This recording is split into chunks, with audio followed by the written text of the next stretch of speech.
Audio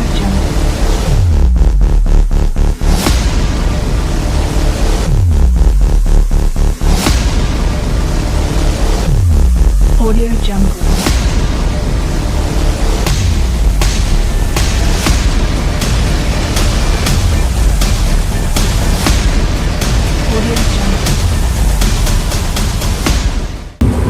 April రాసిన పత్రిక 11వ అధ్యాయం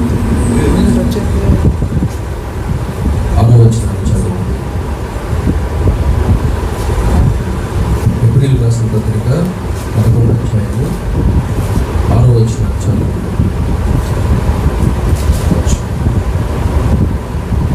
విశ్వాసం లేకుండా దేవునికి ఇష్టడై ఉండ అసాధ్యం. దేవుని యొక్కకు వచ్చువాడు ఆయన ఉన్నాడనియు, తను వెతుకు వారికి ఫలము దయచేయవాడని నమ్మవలను కదా. మంచిది. చిన్న ప్రార్థన చేసుకుని ఈ వాక్యాన్ని ధ్యానం చేసుకుని, పరిశుద్ధులైన మా తండ్రి, చివరి ప్రతిని మా ప్రభా, ఈ సమయంలో ఎంతవరకు ఆరాధన క్రమంలో ఎవరికి వారు తమ గృహాలలో ఆరాధనలో ఏకీభవిస్తుండగానైనా మీరు దీవించండి. పాటల ద్వారా మహిమ పొందారు, కీర్తన ధ్యానంలో తోడుగా ఉన్నారు ప్రభా. నేను స్తుతించి నేను వర్ధిల్లేటువంటి జీవితాలను అందరికీ దయచేయండి. ఈ సమయంలో ఈ లేఖనాలు ధ్యానం చేస్తుండగా లేఖనాల నుంచి మాకు అవసరమైనటువంటి హెచ్చరిక, ఆదరణ, కుటుంబకు ప్రోత్సాహాన్ని, ఆత్మీయ క్షేమాన్ని మీరు విడుదల చేయమని అడుగుతా ఉన్నాం. మీరేనైనా మాతో మాట్లాడండి నాయన, మమ్మల్ని బలపరచమని అడుగుతా ఉన్నాం తండ్రి. ఈ వాక్యంలో నుంచి మమ్మల్ని సంధించండి నాయన, బలపరచండి నాయన. ఈ పరిశుద్ధాత్మ కార్యాన్ని మాలో జరిగించండి తండ్రి. దేవానికి స్తోత్రాలయ్యా. నీ మాటలు మాకు మరుగు చేయగా మాతో మాట్లాడండి. మేము భూమి మీద యాత్రికులమై ఉన్నాము, పరదేశమైన నాయన. నీవు ఆకాశం ముందున్నావు తండ్రి. నీ స్వరాన్ని మాకు వినిపింప చేయండి నాయన. మీ పరిశుద్ధాత్మ ద్వారా మాతో మాట్లాడి బలపరచండి. యేసు నామమున అడుగుచున్నాం తండ్రి. ఆమేన్. మంచిది ప్రియులారా, ఈరోజు బైబిల్ గ్రంథంలో నుంచి ఏప్రిల్ రాసిన పత్రిక 11వ అధ్యాయము 6వ వచనంలో నుంచి ఒక ప్రాముఖ్యమైన ఈ వచన భాగాన్ని మనం ఈ సమయంలో ధ్యానం చేద్దాం. విశ్వాసం లేకుండా దేవునికి ఇష్టడై ఉండ అసాధ్యము. దేవుని యొద్దకు వచ్చువాడు ఆయన ఉన్నాడనియు, తన్ను వెతుకు వారికి ఫలము దయచేవాడని నమ్మవలను కదా అని ఈ వచనంలో దేవుడు మాట్లాడుతూ ఉన్నాడు. దేవుని యొద్దకు వచ్చేవాడు ఎలా రావాలి, అదేవిధంగా ఆయనను వెతుకు వారికి, ఆయన యొద్దకు వచ్చు వారికి ఆయన ఏమిస్తాడు అనే విషయాలు ఈ వాక్యంలో మనం చదువుతూ ఉన్నాం. మొదటిగా దేవుని యొద్దకు వచ్చేవాడు దేవుడు ఉన్నాడని నమ్మాలంటున్నాడు. ఈ సమయంలో చాలామంది ఒక ప్రశ్న అనేది లేవనెత్తుతూ ఉన్నారు. ప్రపంచంలో ఈ విధంగా కరోనా వైరస్ అనేది మానవాళి మీద దాడి చేస్తుండగా అసలు వాస్తవంగా దేవుడు ఉన్నాడంటారా అనే ఒక ప్రశ్న చాలామంది, ప్రత్యేకంగా నాస్తిక వాదులు లేవనెత్తుతూ ఉన్నారు. కొంతమంది దేవుడు ఉన్నాడు లేక లేడు అనే దాన్ని నమ్మేవారిని బట్టి, లేక ఆ సిద్ధాంతాలను బట్టి దీన్ని రెండు రకాలుగా దీన్ని మరి విభజించారు. ఎథిజం అంటారు. ఒకటి ఎథిజం అనగా దేవుడు లేడని చెప్పేటువంటి సిద్ధాంతం, దీన్ని నాస్తికవాదం అని అంటారు. రెండవ సిద్ధాంతం ఏంటంటే దేవుడు ఉన్నాడని నమ్మేవారు, దీనిని ఆస్తికవాదం అంటారు.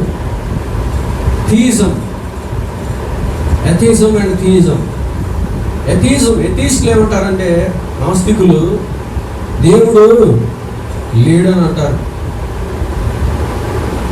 కానీ దేవుడు ఉన్నాడని నమ్మేవారిని థియిస్టులు, ఆస్తికవాదులు అంటారనమాట. ఇంతకు మరి దేవుడు ఉన్నాడా లేదా అని మనం ఆలోచించినట్లయితే స్పష్టంగా రోమీయులకు రాసిన పత్రిక 1:20 ఏం చెప్తుందంటే, సృష్టిలో ఉన్న సృష్టించబడిన వస్తువులను ఆలోచించడం వలన మరి దేవుడు సృష్టికర్త అనేవాడు ఉన్నాడు అని తేటగా మనకు బయలుపరచబడుతుంది అంటాడు. అంటే సృష్టిలో ఉన్న ఈ యొక్క సృజించబడిన వస్తువులు ఏవైతే ఉన్నాయో వాటిని కనుక జాగ్రత్తగా గమనిస్తే వీటిని సృజించిన ఒక సృష్టికర్త అనేవాడు, దేవుడు అనేవాడు ఉన్నాడని తేటగా సృష్టి అనేది మనకి తెలియజేస్తూ ఉంది అని చెప్పి వాక్యంలో రోమపత్రిక 1:20లో అపోస్తలుడైన పౌలు రోమీయులకు రాసిన పత్రికలో చెప్తాడనమాట.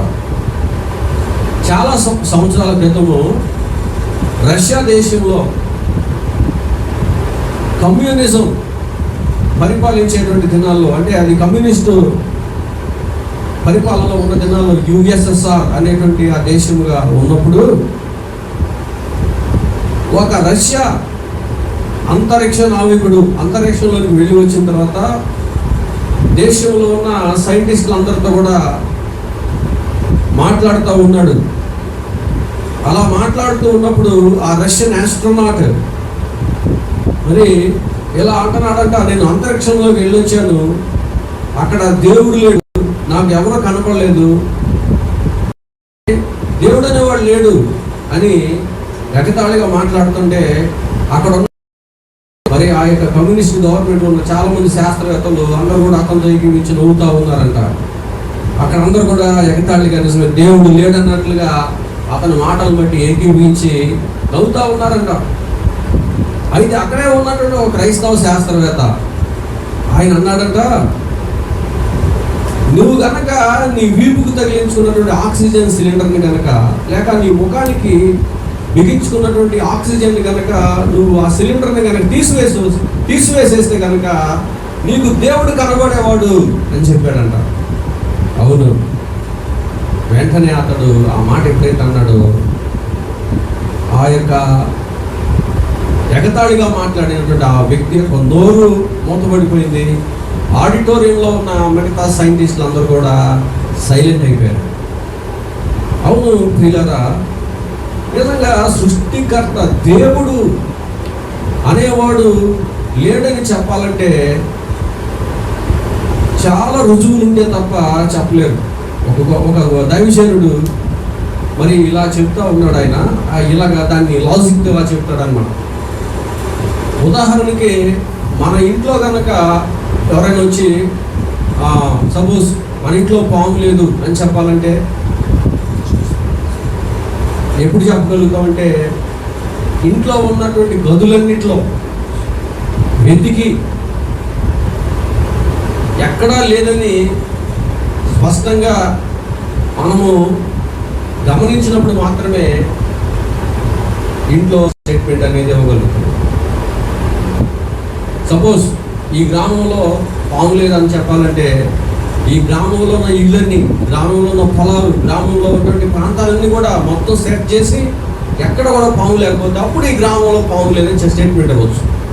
ఏదో 2-3 ఇళ్లలో చెక్ చేసి అక్కడ పాము లేదు కాబట్టి గ్రామంలోనే పాము లేదండి అంటే కనుక కుదరదు. మొత్తం అంతా కూడా క్షుణ్ణంగా పరిశీలన చేసిన తర్వాత మాత్రమే లేదని ఒక స్టేట్మెంట్ ఇవ్వగలుగుతాం. అదేవిధంగా సృష్టి అంతటిని కూడా క్షుణ్ణంగా పరిశీలన చేసిన తర్వాత మాత్రమే సృష్టికర్త అనేవాడు అసలు ఆ సృష్టిలో లేడని చెప్పడానికి ఒక స్టేట్మెంట్ అనేది ఇవ్వడానికి అవకాశం ఉంటుంది. కానీ శాస్త్రవేత్తలు ఇప్పుడు ఏం చెప్తా ఉన్నారు, మనుషుడి యొక్క విశాలమైన విశ్వంలో ఎంతవరకు కొంత భాగం వరకు మాత్రమే శాస్త్రవేత్తలు పరిశీలన చేయగలుగుతూ ఉన్నారు. టెలిస్కోప్ సహాయంతో కానీ లేక వేరే వేరే యంత్రాల సహాయంతో కానీ మరి పరిశోధన చేసినప్పుడు కొంతవరకు మాత్రమే యూనివర్స్లో కొంత భాగాన్ని మాత్రమే మనుషుడు పరిశోధన చేయగలుగుతూ ఉన్నాడు. కాబట్టి దేవుడు లేడని చెప్పాలంటే కనుక మరి విశాలమైన విశ్వం అంతటిని కూడా చల్లిడి పట్టినప్పుడు మాత్రమే దేవుడు లేడని చెప్పగలుగుతాం. కానీ ఈ రోజున చాలామంది తమకున్న విడివిడి జ్ఞానంతోనే కొంతవరకే అవకాశము సృష్టిలో గమనించిన తర్వాత ఏమని తెగబడతా ఉన్నారంటే సృష్టిగా దేవుడు అనేవాడు లేడని ఒక బుద్ధిహీనమైనటువంటి మాటలు చెప్తా ఉన్నారు. అందుకని బైబిల్లో అన్నాడు 53వ కీర్తన 1వ వచనంలో, దేవుడు లేడని బుద్ధిహీనులు తమ హృదయంలో అనుకుంటారన్నాడు. దేవుడు లేడని ఎవరు అనుకుంటారంటే బుద్ధిహీనులు. దేవుడు వాస్తవంగా కనబడాలని ఏం లేదు, కనబడకపోయినంత మాత్రాన అది లేదని చెప్పడానికి అవకాశం లేదండి. ఉదాహరణకి ఇక్కడ ఉన్నటువంటి ఈ యొక్క కీబోర్డ్ అనే దాన్ని ఎన్ని మొక్కలు చేసినా కూడా లోపల సంగీతం అనేది మనకు కనపడదు. అంత మాత్రం చేసే సంగీతం అనేది లేదని చెప్తామా? దీన్ని మనం వాయించినప్పుడు, ఒక ఇన్స్ట్రుమెంట్ వాయించినప్పుడు అందులో నుంచి సంగీతం అనేది మనం వినగలుగుతాం. ఒక ఆయన ఎట్లాగే దేవుడు లేడని ఇలాగా తన జేబులో ఉన్న పెనుసు పడుతుందా అన్నాడంట, కనబడుతుందన్నారంట.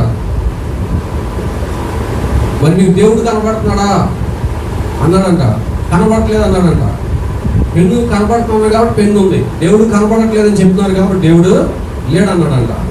వెంటనే ఒక ఆయన ముందుకు వచ్చి లాగి పెట్టి చంప మీద కొట్టాడంట. నీకు బుద్ధి ఉందా అని చంప మీద గట్టి కొట్టాడంట. కొట్టేటప్పుడు ఆ వ్యక్తి అంటాడంట, ఏంటయ్యా నాకు బుద్ధి ఉందని అడుగుతా, నాకు ఎందుకు బుద్ధి లేదు, ఉంది నాకు బుద్ధి అన్నాడంట. ఏది నీకు బుద్ధి ఉంటే కనుక బుద్ధి చూపించవయ్యా అంటే, బుద్ధి ఎలా చూపిస్తా, బుద్ధి కనపడుతుందా అన్నాడంట. మరి బుద్ధి ఉందంటున్నావు కదా ఇలారా. అలాగే దేవుడు ఆత్మస్వరూపుడు. ఆయన ఆకాశ మహాకాశాలు పట్టచాలటువంటి ఆయన దేవుడై ఉన్నాడు. కాబట్టి దేవుడు మనకు అవకాశం ఇస్తే తప్ప దేవుడిని మనం చూడలేము. దేవుడిని చూస్తే తప్ప నేను ఉన్నాడని నమ్మలేనంటే కనుక అది ఒక తప్పుడు అభిప్రాయం. అందుకని 53వ కీర్తన 1వ వచనం అంటాడు,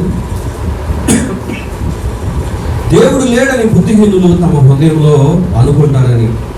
అయితే దేవుడు ఎలా ఉంటాడో మనకు తెలియదు, కానీ ఆయన ఎలా ఉంటాడో చూపించడానికి యేసు అనేటువంటి పేరుతో 2000 సంవత్సరాల క్రితము ఈ భూమిపైకి ఆయన రావడం జరిగింది. మనం ఆయన తెలుసుకోలేకపోతున్నామని, ఆయన ఎలా ఉంటాడో మనకు తెలియపరచడానికి ఆయన దిగి మన వద్దకు వచ్చాడు. అందుకే యోహాను సువార్త 1వ అధ్యాయం అంటాడు, తండ్రి రొమ్మున ఉన్న అద్వితీయ కుమారుడే తండ్రిని మనకు బయలుపరిచాడు అని.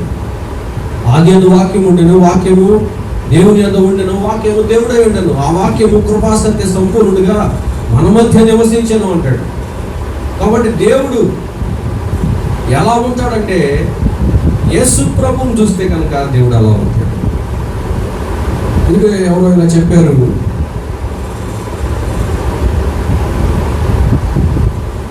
నా ప్రభు అయిన యేసుక్రీస్తు యొక్క వదనంలో నా దేవుడు కనబడుతున్నాడు. చక్కని పాట రాశాడు. ప్రభు యేసుని వదనములో నా దేవుడు కనిపించే. దేవుని ఎవరు ఎన్నడూ చూసి ఉండలేదు, కానీ ప్రభు అయిన యేసుక్రీస్తు ద్వారా దేవుడు అనేవాడు ఎలా ఉంటాడని ఆయన మనకు యేసు అనే పేరుతో ఈ లోకంలో ఉద్భవించి అవతరించి తను తాను మనకు బయలుపరుచుకున్నాడు. కాబట్టి ఇక్కడ ఏమంటున్నాడంటే హెబ్రీ 11:6లో దేవుని యొద్దకు వచ్చేవాడు ఆయన ఉన్నాడని చెప్పి ఆయన యొద్దకు రావాలి అంటున్నాడు. మొదటిగా స్పష్టంగా మనకు వాక్యం చెప్తా ఉంది, దేవుడు ఉన్నాడు అని. సృష్టిని గమనిస్తూ ఉన్నప్పుడు దేవుడు ఉన్నాడు అని. అయితే ఆ దేవుని యొద్దకు వచ్చేవాడు దేవుడు ఉన్నాడు అని రావాలి, విశ్వాసంతో రావాలి అంటున్నాడు. ఉదాహరణకు ఒక గొప్ప వ్యక్తి దగ్గరికి, ఒక గొప్ప అధికారి వద్దకు వెళ్ళాలంటే ఒక రికమెండేషన్ లెటర్తో వెళ్ళాల్సి రావచ్చేమో, లేదంటే ఆ వ్యక్తి ఆ గొప్ప అధికారి వద్దకు రావడానికి రావడానికి ప్రయత్నం చేసే వ్యక్తికి కొన్ని అర్హతలు అనేవి ఉంటే ఆ అధికారి అతను ఏం చేస్తాడంటే కలుసుకోవడానికి ఇష్టపడతాడు. అయితే దేవుని వద్దకు వచ్చేవాడు మరి ఎలా రావాలి? పూర్వకాలంలో రాజుల వద్దకు వెళ్ళేటప్పుడట ఎవడైనా రాజుగారిని కలుసుకోవాలంటే రాజుగారికి ఏదైనా బంగారం ఏదైనా కానుకో తీసుకుని వెళ్ళేవాడట. ఆ కానుకను తీసుకుని వెళ్తే తప్ప రాజుగారిని కలుసుకునే అవకాశం ఉండేది కదండి ఆ దినాల్లో. ఎందుకంటే రాజులు చాలా ఐశ్వర్యవంతులు, గొప్పవారు కాబట్టి సామాన్యులైన వారు వారిని కలుసుకునే అవకాశం ఉండేది కాదు. బహుమానాలు తీసుకుని రాజుగారిని కలుసుకుని రాజుగారి దగ్గర తమకు కావాల్సిన వాటిని అడిగి పనులు చేయించుకోవాలి అంటారు. మరి అలాగైతే ఆకాశ మహాకాశాలు సృష్టించినటువంటి దేవుని ఎందుకు ఎలా రావాలి? వచ్చేవాడు ఏమి తీసుకుని రావసరం లేదు. ఎవరైనా రావచ్చు, సామాన్యుడు రావచ్చు, ధనవంతుడు రావచ్చు, పామరుడు రావచ్చు, జ్ఞానం కలిగిన వాడు రావచ్చు, బలహీనుడు రావచ్చు, బలవంతుడు కూడా రావచ్చు, ఎవరైనా రావచ్చు. Anyone can come freely to God. Everyone can access to God. ఎవరైనా సరే దేవుని వద్దకు రావచ్చు. అయితే దేవుని వద్దకు వచ్చువాడికి ఏముండాలని ఒకటి చెప్తున్నాడంటే విశ్వాసము ఉండాలంటాడు. దేవుడు ఉన్నాడు, ఆయన యొద్దకు వస్తే నాకు ప్రతిఫలాన్ని ఇస్తాడు అనే ఒక విశ్వాసంతో వస్తే చాలు. నువ్వు డబ్బున్నోడమైనా పేదవాడువైనా పర్వాలేదు, చదువు లేనివాడైనా పర్లేదు, చదువుకున్నవాడైనా పర్లేదు, బలహీనుడైనా బలవంతుడైనా ఎవరైనా పర్లేదు, విశ్వాసంతో రావాలి. దేవుని యొద్దకు వచ్చేవాడికి ఉండాల్సినటువంటి ఒకే ఒకటి ఏంటంటే ఆయన ఉన్నాడు, ఆయన యొద్దకు వచ్చే వారికి ఫలము ఇస్తాడు అని ఒక విశ్వాసంతో రావాలంటండి. మనం కనుక మన ఇంటికి ఎవరైనా పెద్దవారు వస్తే, గొప్పవారు వస్తే కనుక వెంటనే కూర్చోబెడతాం, చక్కగా మాట్లాడతాం. అదే ఒక పేదవాడు, ఒక దరిద్రుడు కానీ, ఒక అడుకునేవాడు కానీ వస్తే మనం అతన్ని ఇంట్లోకి రానేమో, బయట నిలబెట్టి మాట్లాడతాం. కానీ మరి దేవుడైతే కనుక డబ్బు ఉన్నదా, డబ్బు లేదా, ధనవంతుడా, పేదవాడా, చదువుకున్నాడా, చదువులేనుడా, సమాజంలో హోదా ఉన్నవాడా, హోదా లేనుడా, గొప్ప కులానికి చెందినవాడా, తక్కువ కులానికి చెందినవాడా అని దేవుడు చూడడు. దేవుడు ఏ పక్షపాతం లేకుండా ఆయన యొద్దకు ఎవరైనా రావచ్చు. ఉండాల్సిన ఒకటే విశ్వాసం ఉండాలి నీకు. విశ్వాసం. దేవుడు ఉన్నాడు, ఆయన సజీవుడు, ఆయన వద్దకు వచ్చే వారికి ఫలమునిస్తాడని చెప్పి ఒక విశ్వాసంతో కనుక వస్తే ఆయన ఎవరినైనా కూడా ఆయన తన యొద్దకు రాణిస్తాడండి. యేసు ప్రభువు ఇలా చెప్పాడు, నా యొద్దకు వచ్చేవాడిని నేను ఎన్నడూ త్రోసివేయనని చెప్పాడు యేసు ప్రభువు. ఎవరైనా రావచ్చు. ఒకవేళ పేదవారు వస్తే, బలహీనులు వస్తే, దిక్కులేని వారు వస్తే, దరిద్రులైన వారు వస్తే, మానవ మాతులైన వారు తోసివేసినట్టుగా ఆ పరలోకం ఉన్నటువంటి ఆ దేవుడు తోసివేసేవాడు కాదు. ఆయన అందరినీ కూడా వాస్తవంగా తన యొద్దకు రమ్మని పిలుస్తా ఉన్నాడు. భూదిగంత నివాసులారా నా వైపు చూసి రక్షణ పొందండి అంటున్నాడు. ప్రయాసపడి భారము మోసుకొనుచున్న సమస్త జనులారా నా యొద్దకు రండి అని ఆయన పిలుస్తూ ఉన్నాడు. ఎవరైనా రావచ్చు. అందుకని అంటాడు కీర్తనకారుడు, యెహోవా మహోన్నతుడైనను ఆయన దీనులను లక్ష్య పెట్టును అని. ఎంత గొప్ప దేవుడు ఆయన! గొప్ప సృష్టికర్త అయినటువంటి దేవుడు, మహామహిమ కలిగిన వాడు, మహాపరిశుద్ధుడు, సర్వశక్తిమంతుడైనటువంటి ఆ దేవుడు, సర్వాధికారం కలిగినటువంటి ఆ దేవుడు పిల్లరా, ఆయన అంత మహోన్నతుడైనప్పుడు కూడా ఎంత దీనుడైన వాడైనా సరే ఆయన యొద్దకు రావచ్చు. అందుకే అన్నాడు 65వ కీర్తన 2వ వచనంలో, ప్రార్థన ఆలకించువాడా సర్వ శరీరులు నీ యొద్దకు వచ్చేదరు. కాబట్టి నా ప్రియమైన దేవుని ప్రజలరా, దేవుని యొద్దకు ఎవరైనా రావచ్చు. అయితే ఎలా రావాలంటే విశ్వాసంతో రావాలి. దేవుని మీద విశ్వాసం. ఆయన ఉన్నాడు, ఆయన యొద్దకు వస్తే నాకు ఒక ప్రతిఫలాన్ని ఇస్తాడు, నాకు జవాబు ఇస్తాడు, నన్ను ఆయన దర్శిస్తాడు, నాకు సహాయం చేస్తాడు అనే విశ్వాసంతో రావాలంటున్నాడు. అంటే దీని అర్థం ఏంటంటే, ఒక వ్యక్తి ఎప్పుడైతే విశ్వాసంతో దేవుని ఎదుట మోకరించి ప్రార్థన చేస్తే చాలు, వెంటనే ఆ వ్యక్తి దేవునితో కనెక్ట్ అయిపోతాడండి. దేవుని యొక్క సన్నిధిలో అతను ప్రవేశించగలుగుతాడు. నా ప్రియమైన దేవుని ప్రజలారా, ఎందుకంటే ఆయన ప్రార్థన ఆలకించేటువంటి దేవుడు. ఆయన నువ్వు కనుక విశ్వాసంతో నువ్వు ప్రార్థన చేస్తే దేవుడు నీకు ద్వారం తెరుస్తాడు, దేవుడు నీకు సహాయం చేస్తాడు, దేవుడు నీతో మాట్లాడతాడు. కొన్నిసార్లు మనం ఫోన్ చేసినప్పుడు వారి ఫోన్స్ ఎలా ఉంటాయంటే వారు వేరే వాళ్ళతో మాట్లాడుతూ ఉంటారు. సో అప్పుడేమో నిలబడుతుంది మనకి, మీరు ఎవరితోనైతే మాట్లాడుతున్నారో ఆయన బిజీగా ఉన్నారు, కాసేపు ఆయన తర్వాత చేయండి అని. కానీ దేవునితో కనుక మనం మాట్లాడితే అమెరికాలో ఉన్నవాడు ప్రార్థన చేసినా, ఇండియాలో ఉన్నవాడు ప్రార్థన చేసినా, జపాన్లో ఉన్నవాడు ప్రార్థన చేసినా, ఆఫ్రికాలో అడవుల్లో ఉన్నవాడు ప్రార్థన చేసినా, ఎవడో ప్రార్థన చేసినా కూడా దేవుడు ఎప్పుడు కూడా నేను బిజీగా ఉన్నాను, ఇంకొకసారి కలుద్దాంలే, ఇంకొకసారి మాట్లాడుదాంతో అని ఎప్పుడు దేవుడు చెప్పడానికి. నువ్వు ఎప్పుడు ప్రార్థన చేసినా పరలోకమందున్న మా తండ్రి అని అనగానే నీకు దేవుడు ద్వారము తెరుస్తాడు. నువ్వు దేవునితో స్పష్టం చక్కగా నువ్వు మాట్లాడచ్చు.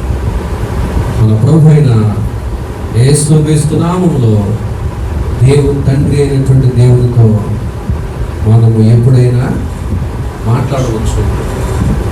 కాబట్టి దేవుని వద్దకు వచ్చేవాడు ఎలా రావాలి? విశ్వాసముతో రావాలి. ఎవరైనా రావచ్చు, విశ్వాసంతో రావాలి. తర్వాత ఏమన్నాడు చూద్దాం. దేవుని వద్దకు వచ్చేవాడు ఆయన ఉన్నాడనియు తను వెదకు వారికి ఫలము దయచేవాడని నమ్మవల్లి కదా. తన్ను వెతుకు వారికి ఫలము దయచేస్తాడంట. అంటే ఫలం కావాలండి. మనుషుడు ఏదైనా పని చేస్తే ఏం ఆశిస్తాడండి? ఏం ఆశిస్తాడు? ఫలం ఆశిస్తాడు. ఫలము ఆశించకుండా మరి ఎవడైనా పని చేస్తున్నాడా? చేస్తే కనుక అది నమ్మశక్యం కాదు. ఉదాహరణకి చదువుకునేవాడు ఎందుకు చదువుకున్నాడు అంటే ఆ చదువుని బట్టి సమాజంలో ఎలా జీవించాలో తెలుసుకోవాలని ఒక ఫలాన్ని ఆశిస్తున్నాడు. లేదంటే చదువుని బట్టి ఒక మంచి ఉద్యోగాన్ని సాధించి తన జీవనాన్ని గడపడానికి ఒక మంచి స్థితి కోసం అతడు ఆ ఫలాన్ని ఆశిస్తూ ఉన్నాడు. లేదా సమాజంలో గుర్తింపు కొరకు ఆశిస్తూ ఉన్నాడు. లేదా జ్ఞానము సంపాదించుకోవాలని ప్రయాసపడతా ఉంటాడు. ఏదో ఒక ఫలం, ఏ పని చేసినది ఒక ఫలం. క్రైస్తవులకు మనమైతే ఒకవేళ భూలోకంలో ఫలం కాకపోయినా పరలోకంలోనైనా సరే మనం ఏం చేస్తామంటే మనం చేసే ప్రతి పనికి ఫలాన్ని ఆశిస్తాం. ఫలం, రివార్డ్ అంటే ఉద్యోగం రావాలని, వివాహం అవ్వాలని, అప్పుల బాధలు తీరుకోవాలని, అనారోగ్య సమస్యలు తీరుకోవాలని, లేకపోతే పాపాలు క్షమించబడాలని, దేవుని రాజ్యంలోకి వెళ్ళాలని, ఇలాగా మనుషులకి అనేక రకాలైనటువంటి ఒక ఫలాలు, కొన్ని రకాలైన ఫలాలు పొందాలని మనుషులు ప్రయాసపడుతూ ఉంటారు. ఈ ఫలాలన్నింటినీ కూడా మనం 4 రకాలుగా మనం విభజించవచ్చు. ఒకటి సంతోషం అనేది ఒక ఫలం అండి. మనుషుడు వీటన్నిటి ద్వారా ఏం పొందుకోవాలనుకుంటాడంటే సంతోషము అనే ఫలం, సమాధానము అనే ఫలం, సంతృప్తి అనేటువంటి ఫలం, అలాగే నిత్య జీవము అనేటువంటి ఫలం. లేకపోతే మరణము ఎన్నడూ మరణించకుండా యుగాలు ఆ మోక్షంలో లేకపోతే దేవుని రాజ్యంలో నిరంతరము జీవించాలి, నిత్య జీవం అనే ఫలం. ఎవరు ఏ ఫలం కోసం ఆశపడేవారైనా సరే ఈ ఫలాలు ఈ కేటగిరీలోకి వస్తారండి. సంతోషం కొరకు, లేకపోతే సమాధానం అంటే మనసులో నెమ్మది కోసం, శాంతి కోసమో, లేకపోతే జీవితంలో ఒక సంతృప్తి కోసమో, లేదంటే కనుక మోక్ష రాజ్యంలో మరణించకుండా నిత్యము జీవించే ఆ నిత్య జీవితం కొరకు, ఈ ఫలం కొరకు మనుషుడు, ఇలాంటి ఫలాల కొరకు మనుషుడు ప్రయాసపడతారు. అయితే మరి ఈ ఫలాలన్నీ కూడా ఎవరి మీద దొరుకుతున్నాయి అంటున్నాడు ఇక్కడ వాక్యములు అంటే, దేవుని వద్దకు వచ్చేవాడు ఆయన ఉన్నాడనియో తన్ను వెదకు వారికి ఈ ఫలం అనేది దేవుడు ఇస్తాడట. తన్ను వెదకు వారికి, వెతికే వారికి ఇస్తాడు ఫలాన్ని. దేవుని వెతికే వారికి సంతోషము అనే ఫలము నువ్వు పొందుకోవాలన్నా, సమాధానం అనే నువ్వు ఫలము పొందుకోవాలన్నా, సంతృప్తి అనేటువంటి ఫలం పొందుకోవాలన్నా, నిత్యజీవం అనేటువంటి ఫలం పొందుకోవాలన్నా, ఆ ఫలము దేవుడు ఎవరికి ఇస్తాడంట? ఎవరైతే దేవుని వెతుకుతారో దేవుని వెతికే వారికి ఫలాలు దొరుకుతాయి అంట. కొంతమంది ఈ ఫలాలు పొందాలని దేవుడు వెతక్కోకుండా ఈ ఫలాల కోసం ఎక్కడెక్కడో వెతుకుతూ ఉంటారు, కానీ వారికి ఆ ఫలం దొరకదు. కొంతమంది ఎంత ప్రయాసపడతారు, సంతోషం ఉండదు, ఎంతగానో వెతుకుతారు, జీవితం లోకంలో వాటిలో వీటిలో సమాధానం ఉండదు, వారి జీవితంలో శాంతి ఉండదు, సంతృప్తి ఉండదు. ఎందుకంటే మనము ఎక్కడ వెతికితే దొరుకుతుందో అక్కడ వెతకాలి. ఒకటి ఇట్లాగే ఒక చోట రాత్రి సమయంలో ఒక యవనస్తుడు ఒక ప్రాంతంలో వెతుకుతా ఉన్నాడంట. దేనికోసమో చాలా ఏదో పోగొట్టుకున్నాడు. వెతుకుతా ఉన్నాడు. చాలాసేపు నుంచి వెతుకుతా ఉన్నాడు. అడుగులో పోయే ఒక వ్యక్తి అతను చూసి జాలిపడి, పాపం ఇతను ఏదో పోగొట్టుకున్నట్టున్నాడు, ఇతనికి నేను ఏదైనా సహాయం చేద్దాం, నేను కూడా వెతికి ఆ వస్తువు ఏదైతే పోగొట్టుకున్నాడో మరి దాన్ని అతను వెతికి పెడదామని చెప్పి, ఏం పోగొట్టుకున్నావు బాబు అని అడిగాడంట. తాళాలు పోయినాయి అంకులు అన్నాడంట. ఏం పోయినాయి అంట? తాళాలు పోయినాయి అన్నాడు. తాళాలు పోయినాడు పాపం, తాళాలు పోయినాయి అని చెప్పి ఈ యొక్క మనిషి, ఈ వ్యక్తి కూడా ఎవరైతే వచ్చాడో అటుగా వచ్చిన వ్యక్తి కూడా ఆ యవనస్తుడితో పాటు అంతా వెతుకుతా ఉన్నాడంట. ఎంతసేపు వెతుకున్నా అతను వెతుకుతానే ఉన్నాడు కానీ తాళాలు దొరకట్లేదు. చివరికి ఈ పెద్ద ఆయన అడిగాడంట యవనస్తుడిని, బాబు మరి తాళా పోగొట్టుకున్నాను అంటున్నావు, అసలు ఇక్కడే పోగొట్టుకున్నావా అని అడిగాడంట. అడిగితే ఇక్కడ కాదు అంకులు, అక్కడ పోగొట్టుకున్నాను అన్నాడంట. అక్కడ ఆ చీకట్లో పోగొట్టుకున్నాను అంకులు, అంటే అక్కడ లైట్ లేదు కదా, ఇక్కడ లైట్ ఉందని ఇక్కడ ఎదుగుతున్నాను అంటున్నాడు. పోగొట్టుకుందేమో ఎక్కడో, వెతుకుతా ఉన్నది ఇక్కడ ఎందుకని ఇక్కడ ఎదుగుతున్నారా అంటే, అంకులు ఇక్కడ వెలుతురుగా ఉంది కదా, లైట్ ఉంది కదా, ఈ లైట్ కింద ఎదుగుకొచ్చాను ఇక్కడ ఎదుగుతున్నాను అంటున్నాడు. పోగొట్టుకున్నదేమో ఒక చోట, వెతికేదో ఒక చోట. ఆ వ్యక్తి ఆశ్చర్యపోయాడంట. ఇదేంట్రా, ఎక్కడ పోగొట్టుకుంటే అక్కడ ఎతకాలి కానీ ఇక్కడ లైట్ ఉంది కాబట్టి ఇక్కడ ఎదుగుతానంటే ఇక్కడ ఎదుగుతాను, ఎంతసేపు ఎత్తే మొత్తం దొరుకుతుంది కానీ అక్కడ చాలా ఆశ్చర్యపడండి. ఈరోజు కూడా చాలామంది పోగొట్టుకున్న చోట వెతుక్కోకుండా, మరి దొరికే చోట ఎత్తకోకుండా దొరకని చోట ఎదుగుతూ ఉంటారు. ఎక్కడ ఎతకాలి? మానవుడు పాపం చేసి దేవుని దూరం అయిపోయిన కారణం చేత సంతోషము, సమాధానము, సంతృప్తి తన జీవితంలో పోగొట్టుకున్నాడు. కాబట్టి పోగొట్టుకున్న చోట వెతకాలి. కాబట్టి మళ్ళా దేవునితో సమాధాన పడి మరి దేవుని వెతికినప్పుడు దేవుని వలన మరలా నీకు ఈ సంతోషము, సమాధానము, సంతృప్తి, పాపక్షమాపణ, నిత్యజీవాన్ని నీ ఫలాలన్నీ కూడా నీవు పొందుకోగలుగుతావు. అందుకని అంటున్నాడు, తన్ను వెతకు వారికి ఫలం ఇస్తాడంట ఆయన. కొలసీ పత్రిక 2:3 చక్కగా ఉంటుంది. ఈ ఫలములన్నీ కూడా యేసు క్రీస్తు అనేటువంటి ఆ రక్షకునిలో గుప్తములై ఉన్నవంట. అంటే యేసు ప్రభువుని కనుక పొందుకుంటే ఒక వ్యక్తి ఆయనలోనే ఉన్నాయి. సంతోషం ఉంది, సమాధానం ఉంది, సంతృప్తి ఉన్నది. ఆయన ద్వారా నిత్య జీవము, పాపక్షమాపణ కూడా ఉన్నది. బుద్ధి, జ్ఞాన, సర్వ సంపదలు ఆయనందు క్రీస్తునందు గుప్తములై ఉండమని కొలసీ పత్రిక 2:3 చెప్తా ఉన్నాడు. నా ప్రియమైన సహోదరి సహోదరులారా, జ్ఞానైన సొలొమోను కూడా సంతోషంగా ఉన్న సంతోషం అనేది ఎలా ఉంటుందో చూడాలని చాలా రకాలుగా ప్రయాసపడ్డాడంట. చాలా రకాలుగా విస్తారమైన ద్రాక్ష తోటలు నాటించి ద్రాక్షారసాన్ని త్రాగుతూ ఉండేవాడంట. 1000 మంది స్త్రీలను వివాహం చేసుకున్నాడు. విస్తారమైన వెండి బంగారాలు సంపాదించుకున్నాడు. అనేకమైన గ్రంథాలు చదివి విస్తారమైన జ్ఞానం సంపాదించుకున్నాడు. చివరికి ఒకటన్నాడు, వ్యర్థము, సూర్యుని క్రింద ఉన్న సమస్త వ్యర్థం, వీటిలో ఎందులో కూడా సంతోషం లేదని చెప్పాడు. Wine and women, wealth, wisdom, వీటన్నిటిని కూడా సంపాదించుకుని చివరికి ఫైనల్గా ఏమన్నాడంటే వేస్ట్ అన్నాడు. అంటే సూర్యుని క్రింద ఉన్న సమస్తం కూడా వ్యర్థమే, వీటిలో నాకు సంతోషము, సూర్యుని క్రింద ఉన్న దేనిలో సంతోషం లేదని చెప్పాడు. సూర్యునికి పైగా లేక దేవునిలోనే సమస్తమున్నాయి. యేసు ప్రభువును పొందుకున్న వారి జీవితంలో ఈ సమస్తము వాళ్ళు పొందుకుంటారు. సంతోషము, సమాధానము, సంతృప్తి, నిత్యజీవం పొందుకుంటారు. అందుకే యేసుప్రభు అన్నాడు యోహాను 14:27లో, నా శాంతిని నేను మీకు దయచేస్తాను అన్నాడు ఆయన. యేసుప్రభు మాత్రమే శాంతిని, సమాధానాన్ని ఇవ్వగలిగిన వాడు. చాలామందికి ఈరోజు సమాధానము, శాంతి లేకపోవడానికి కారణం యేసుప్రభు వారి జీవితంలో లేకపోవడమే. కాబట్టి యేసుప్రభు దగ్గరికి వస్తే ఆయన శాంతిని, సమాధానాన్ని, ఆ ఫలాన్ని ఇస్తాడు.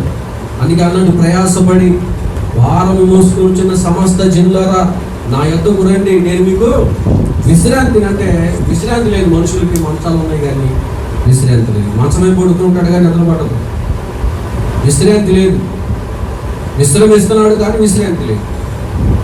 సమాధానం లేదు, ప్రశాంతత లేదు, నెమ్మది లేదు. యేసుప్రభు అన్నాడు, నా దగ్గరికి రా, నీకు ఆ మనశ్శాంతి నేను ఇస్తాను అన్నాడు. అలాగే సంతృప్తి లేదు మనిషికి, కానీ యేసుప్రభు దగ్గరికి వస్తే కనుక సంతృప్తి. 23:1 అన్నాడు, యెహోవా నా కాపరి, నాకు ఏమి కలగదు, ఏ కొదువ లేదు. దేవుడు కనుక నాకు కాపరిగా ఉంటే, యేసయ్య కనుక నీకు కాపరిగా ఉంటే నీకు సంతృప్తి అనేది ఉంటుంది. పౌలు అన్నాడు, సంపన్న స్థితిలో ఉండడం తెలుసు, దీన స్థితిలో ఉండడం తెలుసు, ఎందుకంటే నన్ను బలపరచువాని అందే నేను సమస్తాన్ని చేయగలను అన్నాడు. ఏ స్థితిలో ఉన్నా సంతృప్తి కలిగి ఉంట నేర్చుకొని ఉన్నాను అని చెప్పగలిగాడు. సంతుష్టి సహితమైన భక్తి అన్నాడు. సంతృప్తి ఎలా వచ్చింది? యేసు ప్రభు ద్వారా. కాబట్టి యేసు ప్రభువును నమ్ముకున్న వారి జీవితంలో ఒక సంతృప్తి, తృప్తితో కూడిన జీవితాన్ని వారు పొందుకుంటారు. అలాగే సంతోషము ఎక్కడుంది? జ్ఞానైన సొలొమోను అన్నాడు, ఎక్కడా లేదు, అంత వ్యర్థమే అన్నాడు.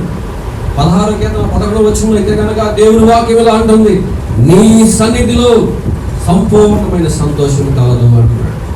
ఆయన సన్నిధిలో ఏమున్నదో తెలుసా ప్రియులారా? దేవునితో గడిపినప్పుడు, దేవుని సన్నిధిలో దేవునితో సమాధానంగా ఆయనలో జీవించే వారికి ఆయన సన్నిధిలో ఏమున్నదంట? సంపూర్ణమైన సంతోషం. కాబట్టి శాంతి, సమాధానము దయచేసేవాడు ఆయన. సంతృప్తితో కూడిన జీవితాన్ని దయచేసేవాడు ఆయన. అలాగే సంతోషాన్ని ఇచ్చేవాడు ఆయన. ఇవన్నీ కూడా యేసు ప్రభు దగ్గరికి వచ్చినప్పుడు ఆయన దయచేస్తాడు. తన్ను వెతుకు వారికి ఫలమును దయచేయవాడు. ఈ రోజున ఈ సంతోషము, సమాధానం, సంతృప్తి పొందుకుని ఎక్కడెక్కడ వెతుకుతున్నావేమో. దొరకని చోట వెతికితే ప్రయోజనం లేదు, దొరికే దగ్గరికి రావాలి. ఇవన్నీ యేసు ప్రభు అనేటువంటి రక్షకులలో గుప్తములో ఉన్నవి. ఆయనలోని ఇవన్నీ కూడా ఉన్నాయి. ఆయన ఎందుకు వస్తే, ఆయన కనుక నువ్వు పొందుకుంటే ఆయనతో పాటు ఇవన్నీ, ఈ ఫలాలన్నీ కూడా నువ్వు పొందుకుంటావు. కాబట్టి ఈరోజు యేసు ప్రభు దగ్గరికి వచ్చిన వారికి ఈ ఫలాలన్నీ కూడా ఇస్తారంట ఆయన. అన్నిటికంటే ప్రాముఖ్యమైన ఫలము పేతురు రాసిన మొదటి పత్రిక 1:9 చెప్తాడు, నీ విశ్వాసమునకు ఫలము అనగా ఆత్మ రక్షణను పొందుచు అంటున్నాడు. అంటే విశ్వాసము యొక్క ఫలం ఏంటంటే, మనం విశ్వసించడం వలన దేవునిని, మనకు దేవుడిచ్చే గొప్ప ఫలం ఏంటంటే ఆత్మరక్షణ అండి. ఆత్మరక్షణ. ఎన్ని కోట్ల రూపాయల డబ్బులున్నా నీకు ఆత్మరక్షణ లేదనుకో, నీ యొక్క జీవితము వేస్టే కాదు. ఆత్మరక్షణ, నీ పాపాలు క్షమించబడి నీ ఆత్మ రక్షించబడాలి. ఒకడు రక్షణ పొందుకోకుండా నేను లోకమంతా సంపాదించుకున్నా కూడా ఏం ప్రయోజనం లేదని చెప్పాడు యేసు ప్రభు.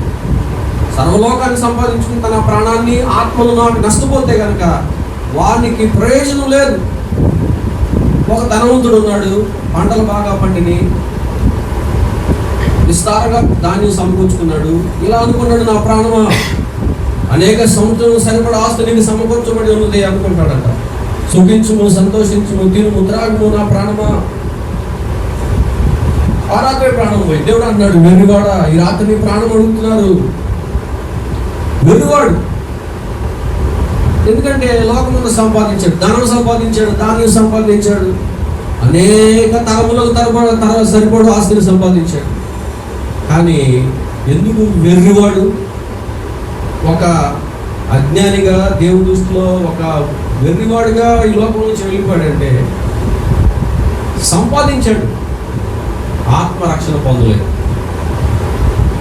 లోకమంతా సంపాదించి రక్షణ పొందకపోతే ఆ జీవితం వల్ల ఎలాంటి ప్రయోజనము లేదు, ఎలాంటి ప్రయోజనం లేదు. అందుకే మరి నీవు ఆత్మరక్షణ పొందాలని ప్రయాసపడుతున్నారు చాలామంది అనేక విధాలుగా. కానీ ఆత్మరక్షణ దయచేసేవాడు యేసు ప్రభువు అనేటువంటి రక్షకుడు మాత్రమే. అపోస్తల కార్యములు అంటాడు 4:12, ఆకాశము క్రింద ఇవ్వబడిన యేసు అనేటువంటి ఈ నామంలో తప్ప మరి ఏ నామంలో రక్షణ లేదు. యేసు ప్రభువును విశ్వాసం ఉంచడం ద్వారా విశ్వాసములకు ఫలమైనటువంటి ఆత్మరక్షణ పొందుకుంటున్నాము అంటాడు పేతురు తను రాసిన మొదటి పత్రిక 1:9. మరి చాలా మంది ఈరోజు భక్తి చేస్తూ ఉంటారు. ఎందుకు భక్తి చేస్తున్నావు బాబు అంటే ఉద్యోగం రావాలనండి, అమ్మాయికి వివాహం అవ్వాలని, అప్పులు తీరాలని. అంటే భక్తి యొక్క ఫలము, నువ్వు చేసే భక్తి యొక్క ఫలము ఈ తాత్కాలికమైనటువంటి దీవెనలు పొందాలనేనా? సరిగ్గా ఆ దీవెనలు నీకు వస్తే చాలా. ఇక మరి ఈ లోకంలో నువ్వు చనిపోయిన తర్వాత అసలైనటువంటి ఒక జీవితం ఉంది. ఆ జీవితంలో మరి ఆత్మరక్షణ పొందుకుని ఉన్నారు, నిత్యజీవాన్ని, దేవుని రాజ్యాన్ని పొందుకోవాలని అనే ఆలోచన ఈరోజు చాలా మందికి ఉండటం లేదు. ఒక స్టూడెంట్ చదువుకుంటా ఉన్నాడంట, మంచి ఇంజనీరింగ్ స్టూడెంట్ అనమాట. బాగా కష్టపడి చదువుతూ ఉంటాడు. చదువుకుని ఆ వ్యక్తి కలలు కంటాడంట రూమ్లో పడుకుని. ఏమని? నేను బాగా చదువుకున్నాను కాబట్టి నాకు మంచి భవిష్యత్తు ఉంటుంది, నా చదువు అయిపోగానే ఒక మంచి ఉద్యోగం సంపాదించుకుంటాం, ఆ ఉద్యోగం చేసుకుంటా ఉంటాను, బాగా డబ్బు సంపాదించుకుని మంచి అందమైన ఒక అమ్మాయిని వివాహం చేసుకుంటాను. తర్వాత మంచి పిల్లలు కంటారు, వారిని బాగా చదివించి వారిని గొప్పవారిని చేస్తాను. తర్వాత బాగా ఆస్తిని సంపాదిస్తాను ఆ పిల్లల కోసం. ఇక తర్వాత మరి ఇట్లా ఆలోచిస్తుంటే ఓకే వివాహం చేసుకుంటాను, ఉద్యోగం వస్తుంది, వివాహం చేసుకుంటాను, పిల్లలకి అంటాను, వారిని పెద్దవారిని చేస్తాను, ఆస్తి బాగా సంపాదిస్తాను అని ఇంకా ఆలోచిస్తాను. ఆ తర్వాత ఏంటి? ముసలివాడిని అయిపోతాను. ఆ తర్వాత ఏంటి? చనిపోతాను. చనిపోయిన తర్వాత ఏంటి అని ఆలోచన వచ్చింది. ఫ్యాన్ తిరుగుతా ఉన్నా కూడా చెమట పట్టుకొచ్చినాయి అంటే చనిపోయిన తర్వాత ఎక్కడికి వెళ్తాను, నా పరిస్థితి ఏంటి, అక్కడితో నా జీవితం అయిపోతుందా, లేకపోతే అక్కడ ఆ తర్వాత మరొక జీవితం ఉంటే నేను ఏ స్థలానికి వెళ్తాను, నరకానికి వెళ్తాను, ఆ పర్వానికి వెళ్తానని ఆ ఫ్యాన్ గాలిలో కూడా చెమట పట్టుకొచ్చేసి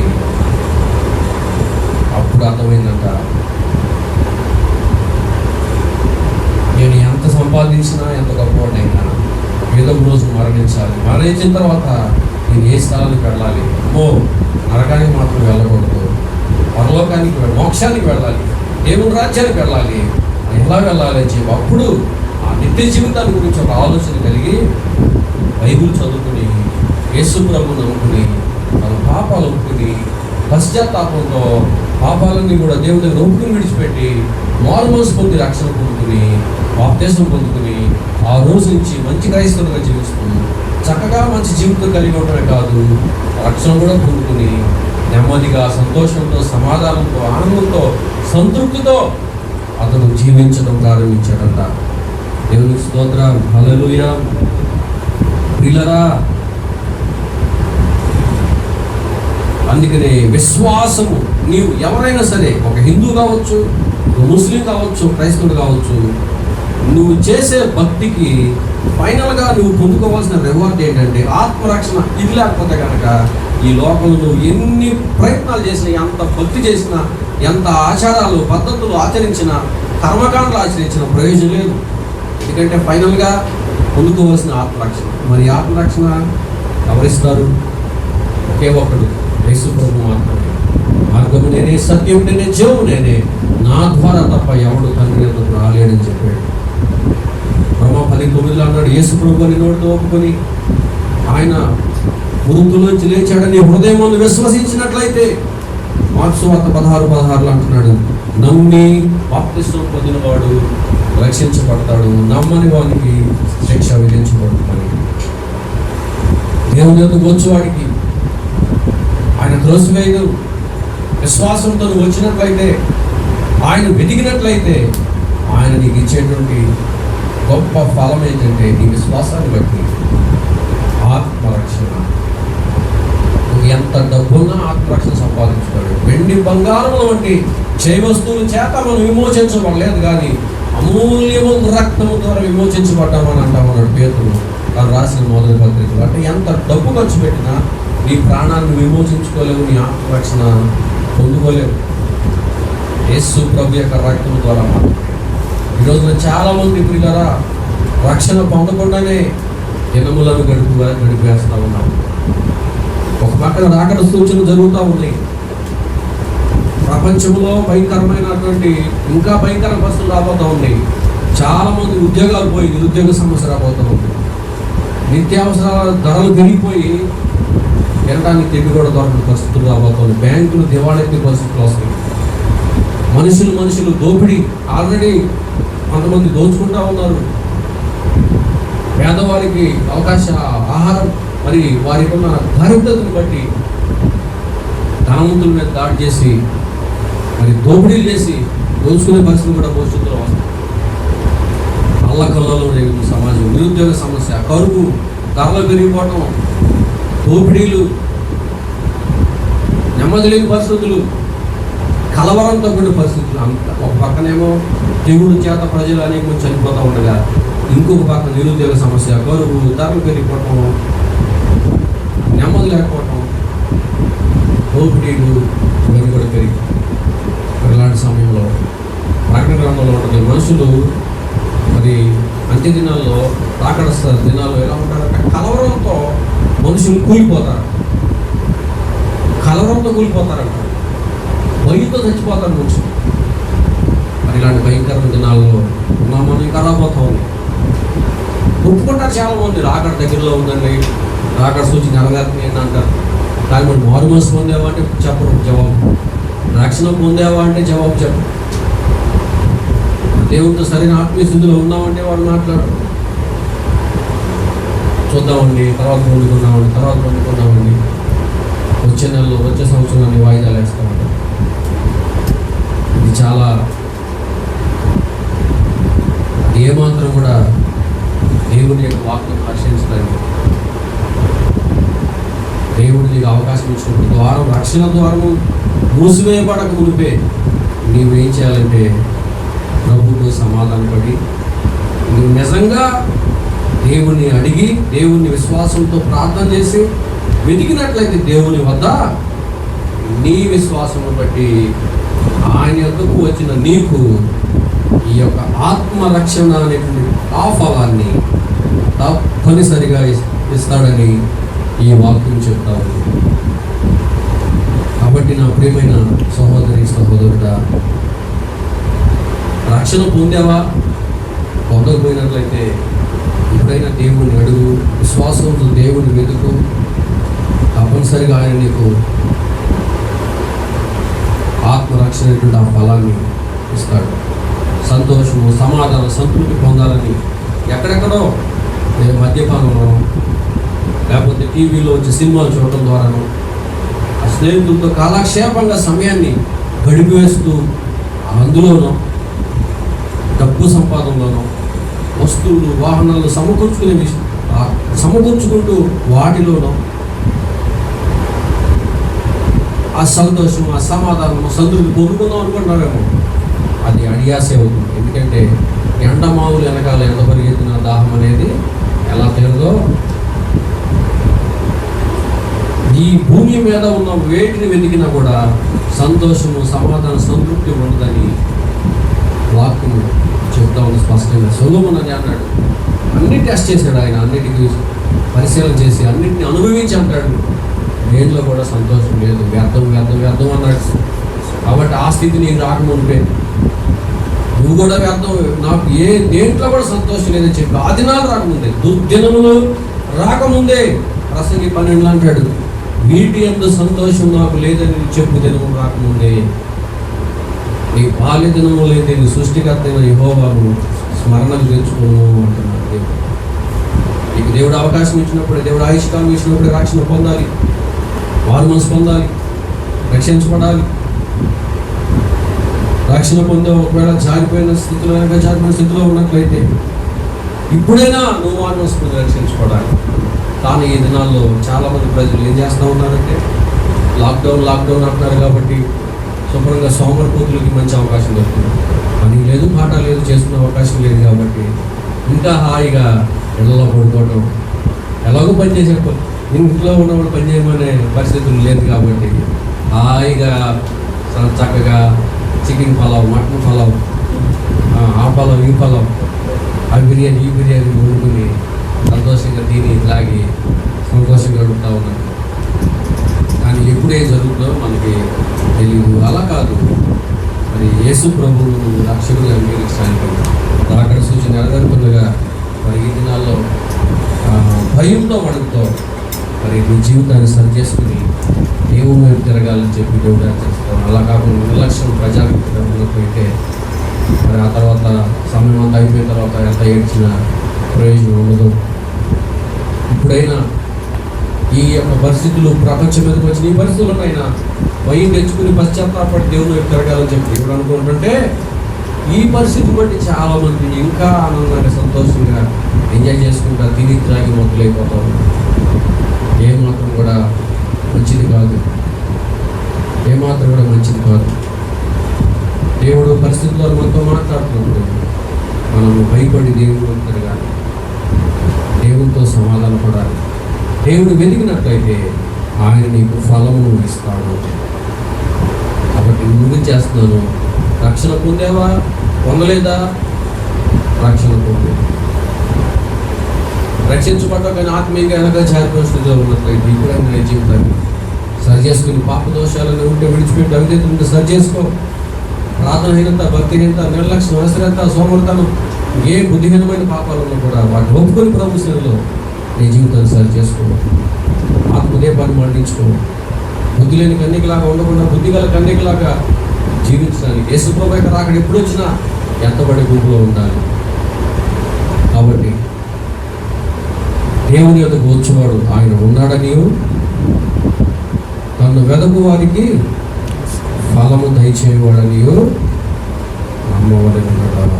తను వెదకు వారికి ఫలమిస్తాడు. విశ్వాసంతో నువ్వు ప్రార్థన చేసి దేవుడు వెతికినట్లయితే సంతోషం అని ఫలం ఇస్తాడు, సమాధానం అని ఫలం ఇస్తాడు, సంతృప్తి అని ఫలం ఇస్తాడు. అన్నిటికంటే ప్రాముఖ్యమైనది ఆత్మరక్షణ లేక నిత్య జీవం అనేటువంటి ఆ ఫలాన్ని నీకు దయచేస్తాడు. ప్రార్థన చేసుకుంటాం. పరిశుద్ధ తండ్రి, విన్న మాటలు ప్రతి హృదయంలో నీరు పెట్టి ఫలింప చేయండి. నీ వద్దకు వచ్చి వారిని త్రోసివేసే దేవుడు కాదని, నీకు పక్షపాతం లేదని, ఎవరైనా నీ వద్దకు రావచ్చని, ఏ భేదం లేదని, ఎవరు వచ్చినా త్రోసివేయకుండా విశ్వాసాన్ని బట్టి వారు వస్తే కనుక చేర్చుకుంటామని, అంతేకాదు నేను వెతికే వారికి ఖచ్చితంగా ఫలం కూడా ఇస్తామని నేను విన్న మాటలు ప్రతి ఒక్కరిలో కూడా ఫలింపు చేసి ఆ విధమైన ఫలం పొందుకునే జీవితాన్ని అందరికీ దయచేయడం. రక్షణ లేని వారికి రక్షణ, రక్షించబడిన వారు వెనకకు జారిపోయిన స్థితిలో ఉన్నట్లయితే ఇప్పుడైనా సరి చేసుకుని సమాధానపడి తిరిగి మొదటి ఆత్మీయ జీవితాన్ని, ఆత్మీయ పరిశుద్ధతను, భక్తిని, ఉద్యమాన్ని, ఆ తీవ్రతను, మొదటి ప్రేమను పొందుకోవడానికి సహాయం చేయమని అడుగుతారు. ఏ సమయంలో మీరు అక్కడ వచ్చినా ఎత్తబడే గుంపులో ఉండే భాగ్యాలేమని ఈ మాటలు ప్రతి హృదయం తిరిగి ఫలింపజేయమని రక్షకుడైన యేసు నామములో వేడుకుంటున్నాము పరలోకపు తండ్రి.